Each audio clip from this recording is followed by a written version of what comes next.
Somalapura survey number 1ರಲ್ಲಿ ಶಾಸಕ ಸುಬ್ಬಾರೆಡ್ಡಿ ಭೂ ಕಬಳಿಕೆ ಮಾಡಿದ್ದಾರೆ ಎಂದು ಸಂದೇಶ್ ಎಂಬಾತ ಸಾಮಾಜಿಕ ಜಾಲತಾಣಗಳಲ್ಲಿ ಮಾಡುತ್ತಿರುವ ಆರೋಪ ಆಧಾರರಹಿತವಾಗಿದೆ ಎಂದು ಆರೋಪಿಸಿ ಕಾಂಗ್ರೆಸ್ ಮುಖಂಡರು ಕಾರ್ಯಕರ್ತರು ಇಂದು ಗುಡಿಬಂಡೆಯಲ್ಲಿ ಪ್ರತಿಭಟನೆ ನಡೆಸಿ ತಹಸೀಲ್ದಾರ್ಗೆ ಮನವಿ ಸಲ್ಲಿಸಿದರು.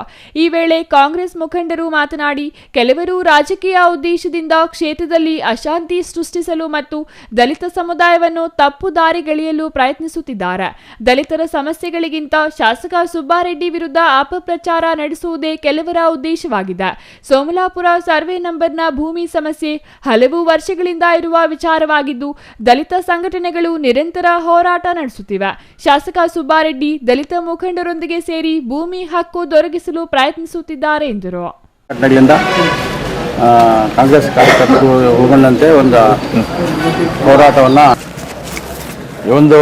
ಸುಮಾರು ಒಂದು ತಿಂಗಳಿಂದ ಸ್ವಯಂ ಘೋಷಿತ ಒಬ್ಬ ಕೋಲಾರದ ಹುಡುಗ, ನನಗೆ ಹೆಂಗೆ ಸಂದೇಹ ಬಂದಿದೆ ಗೊತ್ತಿಲ್ಲ.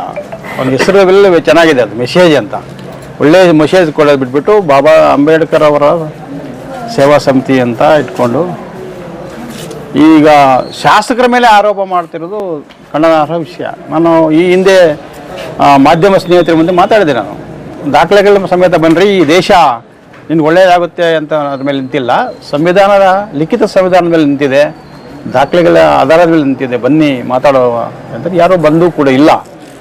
ಪ್ರತಿದಿನ ಕೂಡ ಸೋಷಿಯಲ್ ಮೀಡಿಯಾದಲ್ಲಿ ನೀವು ಮೀಟ್ರ್ ಮತ್ತು ಕಿಲೋಮೀಟ್ರ್ ಜಾಸ್ತಿ ಮಾಡ್ಕೊಳ್ತಾರೆ. ಏನಕ್ಕಪ್ಪ ಅಂದರೆ ಗೂಗಲ್ ರೇಟಿಂಗ್ ಆದರೆ ದುಡ್ಡು ಬರುತ್ತೆ, ಎಲ್ರಿಗೂ ಗೊತ್ತಿರೋ ವಿಚಾರವಾಗಿ.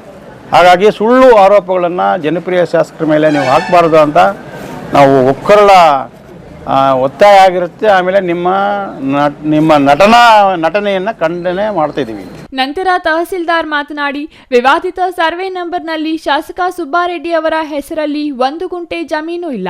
ಕೆಲ ತಾಂತ್ರಿಕ ಸಮಸ್ಯೆಗಳ ಕಾರಣದಿಂದ ಭೂ ದಾಖಲೆಗಳಲ್ಲಿ ಗೊಂದಲ ಉಂಟಾಗಿದ್ದು ಅವುಗಳನ್ನು ಸರಿಪಡಿಸಿ ಕೆಲವೇ ದಿನಗಳಲ್ಲಿ ತೋರಿಸುತ್ತೇವೆ ಎಂದು ಹೇಳಿ ಮನವಿಯನ್ನು ಸ್ವೀಕರಿಸಿದರು.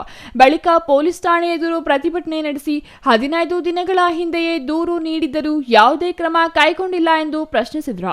ಇದಕ್ಕೆ ಪ್ರತಿಕ್ರಿಯಿಸಿದ ಪೊಲೀಸ್ ಅಧಿಕಾರಿಗಳು, ಸಂದೇಶ್ ಅವರಿಗೆ ಈಗಾಗಲೇ ನೋಟಿಸ್ ಜಾರಿಗೊಳಿಸಲಾಗಿದೆ, ವಿಚಾರಣೆ ನಡೆಸಿ ಕಾನೂನು ಪ್ರಕಾರ ಕ್ರಮ ಕೈಗೊಳ್ಳಲಾಗುವುದು ಎಂದರು. Mahesh, CTV news, Gudibande.